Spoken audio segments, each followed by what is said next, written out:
तो सत्संग क्यों जरूरी है? आपके शरीर के कोई रोग ना आए, शरीर स्वस्थ रहे और पैसे का बैलेंस रहे, पैसा गलत दिशा में ना जाए। आज पैसा गलत दिशा में जाता हुआ दिखाई देता है, पर किसी नारी को ऐसा लगता है कि हमें सतोगुण को बढ़ाना चाहिए। अब आपको कौन बताएगा, कौन बताएगा कि आप भगवान का नाम लो? पर सब लड़ाई कर लेंगे, पति के साथ झगड़ा कर लेंगे, पर ये नहीं सोचेंगे ये कारण, क्या कारण है कि मुझे पति ऐसा मिला? कोई तो कारण होगा ना। वो कारण यही है कि ज्ञानी पुरुष बताएगा कि 24 घंटे में से आपको 4 घंटे भगवान को देने ही देने हैं। तो आज हर जगह सत्संग क्यों होता है? इसीलिए बताया जाता है सत्संग में आप सेवा के लिए आओगे, भजन कीर्तन के लिए आओगे, उसके बाद 4 घंटे आपको पता भी नहीं लगेगा। जैसे एक तमोगुण में आप मॉल में जाते हो, तो मॉल में क्या होगा आपको 6 घंटे नहीं पता, क्योंकि आपके पास तमोगुण ज्यादा है, तो आप उसमें टाइम ही नहीं देखोगे, कितने भी घंटे लग जाएं, घर से निकले हैं, फोन कर दोगे कि हमें 2 घंटे और लगेंगे। तो आपको तमोगुण ज्यादा होगा तो शरीर भाव में आप कहीं भी जाएंगे तो आपको क्या लगेगा, अरे शरीर के लिए तो बहुत करना ही है। तमोगुण ज्यादा होगा तो आप 10 घंटे लगाओगे। सतोगुण के लिए आपके पास अगर 1 घंटा भी नहीं है तो आप भूल जाओ, कभी शरीर से आपको सुख मिलेगा, कभी पैसे से, पति के पैसे से आप सुख पाओगे। क्योंकि भगवान ने आपकी रीढ़ की हड्डी में सिस्टम बना के भेजा है, और सिस्टम बिगाड़ दिया आपने तो उस सिस्टम में आप खुद भागीदार होंगे। हम कहते हैं हमारे जीवन में इतना दुख क्यों है, वो आपको गुरु बता रहे हैं। किसी ज्योतिष से पूछने की जरूरत नहीं है। आपका बैलेंस किसके कारण नहीं है? सतोगुण के कारण। क्योंकि आज भगवान का ही नाम नहीं है घर में। जितने लोग हैं सब पैसा कमाने में है या शरीर की बीमारी का रोग ठीक करने में है। पर रोग ठीक हो जाएगा क्या? रोग कभी ठीक नहीं हो सकते। तो ज्ञान से ये चीज समझ में आई कि जब आप सत्संग सुनोगे तो सत्संग से पता लगेगा कि मैं सही मार्ग पर चल रही हूं या नहीं चल रही हूं। तो सबसे पहले तो क्या बताया, वैराग्य का होना जरूरी है। और वैराग्य का मतलब क्या है? उत्सव मनाना। वैराग्य का मतलब उदासीन होना नहीं है। पहले हम सुनते थे क्या कि संसार से वैराग्य आ जाए, नहीं। वैराग्य का मतलब सांप सीढ़ी वाला खेल। हम सारी गोटियां हैं, ये गोटियां हम खेल रहे हैं और एक दिन सारी गोटियां एक बॉक्स में जानी है, वही जाना है, हमें सबको एक जगह ही जाना है। ये जब आपको समझ में आ जाएगा तो आप अज्ञानी नहीं रहेंगे, इस संसार में गेम खेलेंगे। क्या खेलेंगे? तो भगवान का मान करके इस संसार में सारे सिस्टम को अच्छा रखेंगे, आप सिस्टम को खराब ही नहीं करोगे। दूसरा है, तुम जो भी कार्य करो आजादी बढ़नी चाहिए, गुलामी नहीं। हम जो भी कार्य करें आजादी क्यों बढ़नी चाहिए? स्वतंत्रता होनी चाहिए। सब क्या चाहते हैं कि हमें फ्रीडम मिले। क्यों? देखिए, एक व्यक्ति है गुलामी में ही रहना चाहता है, उसका कारण क्या है? कारण क्या है? आज किसी को एक नौकरी मिल जाए पर वो चाहता है मेरी नौकरी ना छूटे। क्या चाहता है? नौकरी ना छूटे। उस नौकरी से भी एक व्यक्ति को निकालने के लिए कहते हैं तुझे 6 महीने की सैलरी देंगे तब निकालेंगे। तो कैसा मन हो गया? और जो ये मन इस शरीर में जो मालिक बन गया इस शरीर का, तो क्या वो इतना आसानी से छोड़ेगा? क्या हमारा मन इस शरीर को छोड़ने के लिए तैयार होगा? कैसे निकाला जाएगा? तो दुख मिलता है, या तो तमोगुण से मिलता है या पैसे से मिलता है। तो कहते हैं कुछ ना कुछ पैसा लालच दे दिया जाएगा, बहुत सारा पैसा इकट्ठा कर लोगे, बहुत ज्यादा सेवा कार्य कर लोगे, कहने का मतलब घर में काम कर लोगे। तो कहते हैं कि स्वतंत्रता क्या बढ़नी चाहिए हमारी? आजादी बढ़नी चाहिए, गुलामी नहीं। पर हर कोई व्यक्ति नौकरी में गुलामी करना चाहता है। भगवान में कहे तो क्या कहेगा कि मुझे गुलामी में रहना, मुझे नौकरी पर जाना है। देखिए, नौकरी 10 घंटे कर लेगा, उस नौकरी में कितना एक गुलामी करने के लिए तैयार है, पर फ्रीडम से रहने के लिए तैयार नहीं है।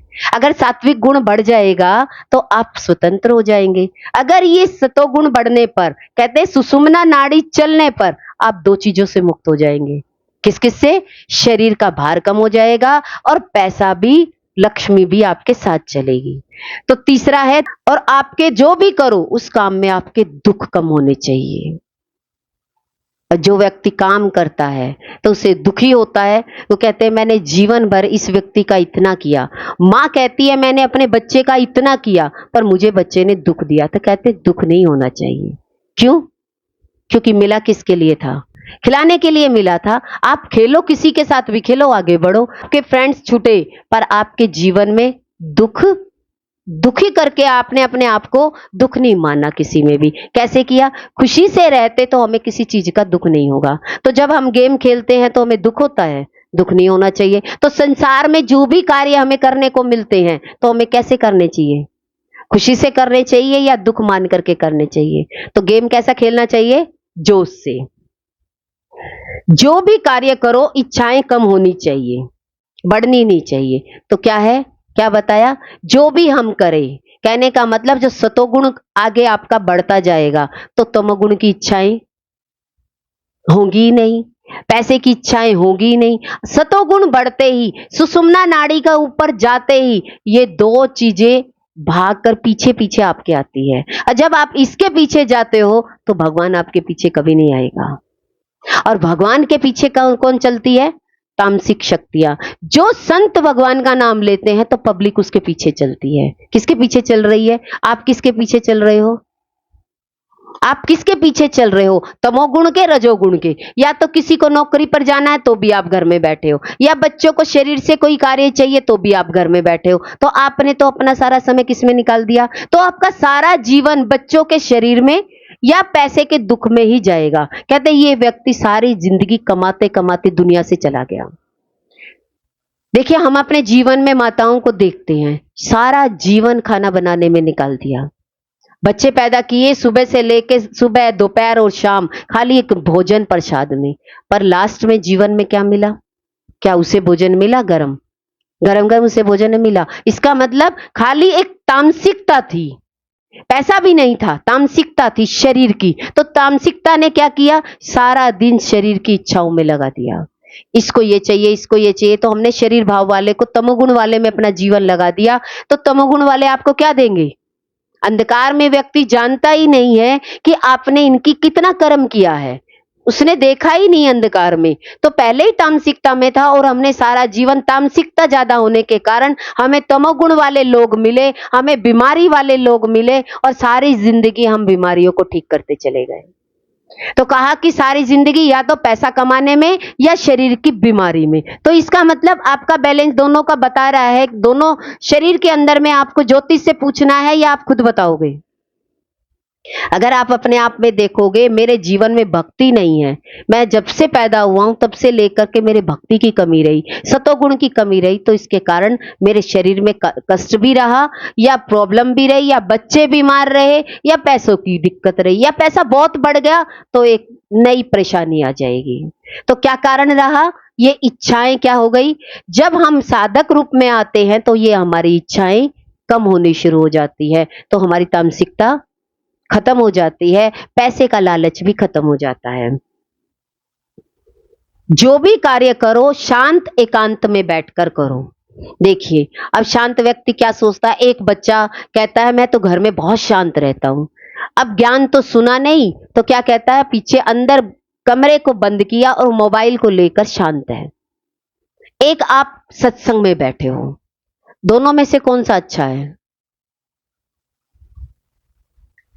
आप कहेंगे बच्चे ज्यादा शांत रह रहे हैं, बच्चे ज्यादा अच्छे हैं। देखो, कोई घर में आ जाए तो बच्चे को आप मोबाइल दे दोगे झट से, ये लो, बच्चे कोने में जाके बैठ जाएंगे, कहेंगे आपके घर में तो बच्चे हैं तब भी आवाज नहीं है। बड़े बच्चे डिसिप्लिन में हैं, बच्चे को क्या चाहिए? वो मोबाइल लेकर बैठा है। ऐसे ही गुरु हमें कहते हैं कि जब आपके पास बहुत सारी भीड़ हो तब भी आप शांत हो, पर आप शांति को क्या मानते हो? घर में अकेले कमरे में बैठे हो और क्या कहते हो? शांति तो है, और शांति कौन सी चाहिए? पर ये शांति नहीं है। आपकी शांति का मतलब क्या हो गया कि शरीर में कोई तामसिक रोग आ जाएगा और बहुत पैसे का एकदम से अचानक लॉस हो जाएगा, आप फिर बिल्कुल चुप हो जाएंगे, शांत हो जाएंगे। तो आपको वो शांति चाहिए तामसिकता की, या रजोगुण की शांति चाहिए, या भगवान में चल करके शांति चाहिए? कौन सी शांति चाहिए? एक दुखी होकर भी व्यक्ति शांत बैठा है, कुछ नहीं बोल रहा, चुप है, और एक भगवान में शांत बैठा है। क्या कहता है? इतनी सारी भीड़ में बैठा हूं और मेरा मन शांत है। इसे कहते हैं एकांत में बैठना। नहीं तो व्यक्ति विदेश में जाकर क्या कहेगा? अरे यहां तो बड़ी पीस ही पीस है। क्या है? अकेले के लिए तो पीस ही पीस है। कहने का मतलब, अकेला व्यक्ति कहे कि मेरे को बड़ी शांति मिली, तो कहते हैं आपके तो शोर था ही नहीं। तो ऐसे ही ज्ञान के बाद, जैसे एक महात्मा बुद्ध राजा बनकर के घर का त्याग किया, सारी तरीके से तपस्या करी, और करने के बाद जब वो वृक्ष के नीचे बैठा और समाधि लग गई, करने के बाद। हम तो बिना करे क्या कहते हैं? हमने भगवान का ये किया, समाधि तो नहीं लगी। इसका मतलब क्या है? हम तो महात्मा बुद्ध वाला दृष्टांत तो, उदाहरण तो दे देंगे, शांति हमें भी है, हमारी भी समाधि लग रही है, पर उनका गुणगान गाया जाता है, उनका एक विशाल भव्य मंदिर है। इसका मतलब क्या है? राजा होकर के। और भी बहुत राजा होते हैं, किसकी प्रतिमा लगी हुई है। इस बात से समझ में आता है कि हमारे जीवन में बिना सतोगुण के करे, हम कहते हैं हमने भगवान का बहुत नाम ले लिया, टीवी में हम चला रहे हैं, इतने सारे संतों की हम कथा सुनते हैं, हम बड़े बड़े संतों का नाम लेंगे, हम आज हमें वो अच्छे लग रहे हैं, आप क्या कहेंगे? हमें भी राधा राधा का नाम दे दो, आप जैसा जीवन हो जाएगा। पर उनके जीवन जितना जीवन चाहिए। पर एक टाइम आया, इतना सतोगुण बढ़ गया, इतना सतोगुण बढ़ने के बाद वो तमोगुण और रजोगुण वाले व्यक्ति पीछे आते हैं। और रजोगुण वाला व्यक्ति सोचे मेरे पीछे पैसे से कोई आ जाएगा, और सेवा वाला व्यक्ति सोचे कि मैं सेवा करता हूं तो मेरे को कोई मानने लग जाएगा। ये आपका अहंकार है। तो लोग जो जाते हैं, मंदिरों में जाते हैं, गुरुद्वारे में जाते हैं, थोड़ी सी सेवा करते तो अहंकार पक्का हो जाता है। कहते हैं देखो हम तो सेवा कर रहे हैं, हमें तो हमारे अंदर तो बहुत सतोगुण बढ़ गया। पर ये सतोगुण नहीं बढ़ा। ये तो आप जानते हो कि बर्तन मांज रहे हो तो कोई इच्छा है वहां पर, नहीं तो आप घर के बर्तन तो काम वाली से मंजवाओ। तो वो काम घर में नहीं करेंगे, और भगवान वाला क्या कहेंगे? अरे भगवान की वाणी आ तो रही है, घर बैठे सुन लो, सतोगुण को बढ़ाने की क्या जरूरत है। तो भगवान तो जानता है ना कि तुम भगवान को कैसा पसंद करते हो। आपके अंदर की सुषुम्ना नाड़ी नहीं चली, आपका भाव नहीं बना, तो ये रजोगुण और तमोगुण आपके जीवन को बर्बाद कर देंगे। अगर माँ बाप का ही जीवन बर्बाद होता हुआ दिख रहा है, तो आगे की पीढ़ी क्या होगी? क्या वो माँ बाप बच्चों को कभी भक्ति में लगाएंगे? उनका तो जीवन बिल्कुल ही भ्रष्ट हो गया, उनका तो जीवन ही नहीं होगा। आज हम देखते हैं कि उम्र ही नहीं होगी, तो क्या करेंगे? हम कहते हैं कि इन बच्चों को भगवान में क्यों लगाएं, तो सही बात है, माँ बाप ही कहते हैं कि बच्चों को भगवान में क्यों लगाएं। तो भूल जाओ बच्चों का भविष्य क्या होगा। फिर बच्चों का भविष्य हम अच्छा नहीं देख सकते। हम कहें हमारे बच्चों का जीवन अच्छा हो सकता है, नहीं। कैसे हो सकता है? क्योंकि उनकी भी सुषुम्ना नाड़ी उन्हें उठानी पड़ेगी। उनका जीवन तभी अच्छा हो सकता है जब हमारी भक्ति हमारे लिए ही सुषुम्ना नाड़ी तैयार नहीं हो रही, इतनी भक्ति हम नहीं कर पा रहे, तो फिर हम देंगे कहां से? आप कमा कमा के कितना दोगे शरीर से? कितना पैसा कमा करके कितनों को बांट सकते हो? पर सतोगुण अगर बढ़ा दिया तो आप भी अपने जीवन में एक सुख पाओगे, और एक दिन आपके साथ जितने लोग रहेंगे वो भी सुख पाएंगे, क्योंकि आपके पास तो आ रहा होगा ना।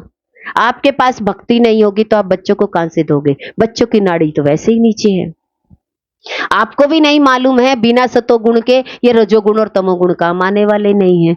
एक दिन, सही बात है कि शरीर एक दिन शमशान में चला जाएगा, पर अच्छा कार्य आपको लगेगा कि मेरे जीवन में मैंने क्या काम बुरे किए थे कि जो मेरा जीवन ऐसा बीता। एक क्वेश्चन बनता है, एक प्रश्न बनता है, मेरे जीवन में ऐसा क्या है? मैंने तो जीवन में अच्छा कार्य किया है, पर अच्छे से अच्छा कार्य क्या है? सत्संग में लग करके अपने आप को देखना, आपके भाव शुद्ध है क्या? भगवान के प्रति लगे हैं क्या? या भगवान में जब भी लगे, या कोई इच्छा उठी, इच्छा से भगवान के पास गए, निरिच्छा से भगवान के पास कभी कोई गया ही नहीं। मंदिरों में भीड़ क्या इच्छा वाले की है या निरिच्छा वाले की है? तो इसका मतलब तमोगुण और रजोगुण वाले की है। पैसे वाले मिलेंगे, पैसा लगा देंगे, तमोगुण वाले खूब सेवा कर लेंगे। दो ही प्रकार के लोग आपको पूरे मिलेंगे। मंदिर बहुत साफ मिलेगा, गुरुद्वारा बिल्कुल साफ है, खूब पैसा लोग दान करके जाते, दान पात्र इतना बड़ा है, खूब पैसा दान करते हैं, पर सबके जीवन में क्या है? जो लाइन से आते हैं उनके जीवन में क्या है? दुख ही दुख भरे हैं, सुख तो नहीं है ना। तो सुख के लिए क्या बैठे हैं? सुखमनी साहब का पाठ कर रहे हैं, कहते 1 घंटा लगा के जाते हैं। ऐसे ही सत्संग में अगर हमारे अपने आप में लगेगा कि मैंने 4 घंटे दिए, पर 4 घंटे 50 साल बाद कहें कि अब 4 घंटे आपने दिए, तो पिछले 4 घंटे गिनोगे तो आपका कितना होगा? तो व्यक्ति भगवान से कितना मांगना चाहता है? इतने सारा समय आपने बिना भगवान के 4 घंटे माइनस में कर दिए, तो भगवान आपको कितनी जल्दी दे कि आपकी इच्छा पूरी कर दे। पहले क्या करेगा? पिछले घंटे काउंट करेगा, पिछले घंटे काउंट करेगा या आपको आगे दे देगा। आपने बहुत पैसा लोन पे उठा लिया हो, लोन ले लिया हो, और आपने पिछली किस्तें भरी ना हो, जब आप मकान को सेल करेंगे तो आपको क्या करना पड़ेगा? पहली बात तो बिकेगा ही नहीं, और बिकेगा तो पहले आपको वो पैसा सारा पिछला पेंडिंग है वो जमा करना पड़ेगा। क्योंकि 12 घंटे तो सोने में लग जाते हैं, और 12 घंटे में से 4 घंटे सतोगुण के थे, वो हमने कभी दिए ही नहीं। तो इस कारण से वो बढ़ते बढ़ते बढ़ते बढ़ते, पर 1 जीवन 2 जीवन कितने जीवन? अगर इस जीवन में 50 साल तक अगर आपने थोड़ा सा ही भगवान का नाम लिया, ये तो आप ही जानते हो आपने कितना लिया है, तो आपका कितना स्वस्थ शरीर रहेगा और कितने आपके पास पैसे रहेंगे, बताओ। तो कहेंगे ना कि पिछली प्रारब्ध है। पिछली प्रारब्ध कैसे हुई? कि हमने बच्चे की तरफ ध्यान ही नहीं दिया। बचपन में ही बच्चे को एक माला कितनी देर लगती है? आज ही कराओगे 4 घंटे, आप 8 घंटे स्कूल भेज सकते हो, 2-2 4-4 प्रकार की ट्यूशन लगा सकते हो, म्यूजिक करा सकते हैं, बच्चों को खिलाने ले जा सकते हैं, पर एक काम नहीं करा सकते, उसका सतोगुण नहीं बढ़ा सकते। अगर सतोगुण बढ़ा दिया तो आपको इतने सारे पापड़ बेलने ही नहीं पड़ेंगे। तो कहते हैं ना, भक्ति अगर जीवन में करा दी तो आपका बच्चा भी राइज होगा, अगर बच्चे से भी आप भाग्य बैठ कर खाओगे, तो इसका मतलब कौन सा बच्चा है आपका ऐसा है जिसके भाग्य से आप खा लो? आपका भी भाग्य खराब है और बच्चे का भी भाग्य खराब है, और सबका ही भाग्य खराब आगे करते जा रहे हो, तो किसके सहारे पर बैठे हो? किसके सहारे पर बैठे हो? इसीलिए हमें अपने आप का समय निकालना बहुत जरूरी है। किसके लिए? सत्संग के लिए। तो सत्संग हमारे जीवन में क्यों जरूरी है?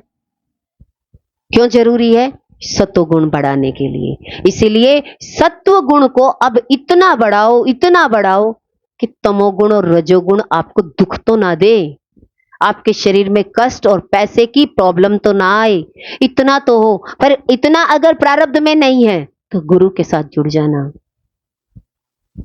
गुरु के साथ जुड़ जाना, वहां दाल रोटी मिल जाएगी। लोग क्या करते हैं, हम गुरुद्वारे में चले जाएंगे, वहां से भी देखिए भिखारियों को निकाल दिया जाएगा। भिखारियों को नहीं देकर, कहते बचेगा तो तुम्हें मिलेगा, अंदर प्रवेश नहीं करने दिया जाएगा। क्यों? कारण क्या है? कहते इतना पाप हो गया कि तुम्हारा शरीर भी मंदिर में नहीं जा सकता, तुम्हारे शरीर की भी एंट्री नहीं है, पेट भर खाना नहीं है, तरस जाओगे। तो कहते हैं तृप्ति आनी चाहिए हर चीज में। और तृप्ति कैसे आएगी? किससे आएगी? सत्संग से। सत्संग में आपका अच्छा 2-3 घंटे लग सकते हैं, इतना अंदर में अगर लगा के अब नहीं चले तो सही मायने में आपको अपना भाग घर बैठ के भी नहीं मिलेगा। खूब पैसा होगा पति के पास, खूब बच्चे के पास पैसा होगा, पर मां को रोटी नहीं होगी, क्योंकि मां ने सारा जीवन शरीर से बच्चों में ही लगा दिया, और पैसा कमाने वाले जा रहे थे उसमें लगा दिया। क्या करें, हम तो भगवान में जा ही नहीं सकते थे। तो कहते जीवन को भूल जाओ, अगला बुढ़ापा 50 साल के बुढ़ापा काटा है, कोई नहीं पूछेगा। 50 साल में सरक सरक के अपने आप खाना बना के खाना होगा। क्यों हो गया आज ऐसा जीवन? क्या कारण है उसका? क्या हम बीमारी में पड़ करके अपनी सेवा लेंगे, भाग लेंगे, या कहते हैं बीमारी का भी दवाई लेकर के तुरंत अपने सतोगुण को इतना बढ़ाओ कि आगे आने वाला कम से कम शरीर तो अच्छा मिल जाए। तामसिकता का शरीर मिल गया, सारी जिंदगी कहते जानवर की योनि में चले गए तो मिलेगा क्या? तमोगुण और रजोगुण में ही ये 2 ही चीज है कि जानवर भी पैसा कमा के देते हैं, गाय भैंस दूध बेच करके, अपने बच्चे को नहीं पिला सकती। उनका दूध छीन करके कौन पीता है? उनका दूध उनके बच्चों के लिए था थनों में, पर सब आज चाय पीते हैं उनके दूध के। क्या उनके बच्चों को दूध मिलता है? नहीं मिलता ना। तो ये बात समझ में आती है। तमोगुण में क्या है, तो जानवर भी तमोगुण और रजोगुण में रहते हैं, खूब पैसा कमा के देते हैं मालिक को, और तमोगुण ये है कि शरीर का कष्ट आ जाए तो कोई इलाज नहीं करेगा, यूज करेंगे। आप अपने जीवन को देखो कि आपका शरीर यूज किया जा रहा है या सही मायने में मैंने शरीर को सुषुम्ना नाड़ी का प्रवेश करवाना चाहिए।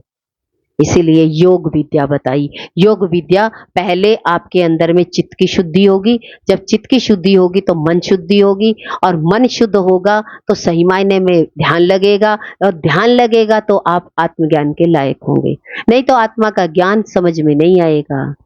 आत्मज्ञान करने के लिए आपके शरीर से सात्विकता होना बहुत जरूरी है। गुरु भगवान के अनंत अनंत शुक्राने।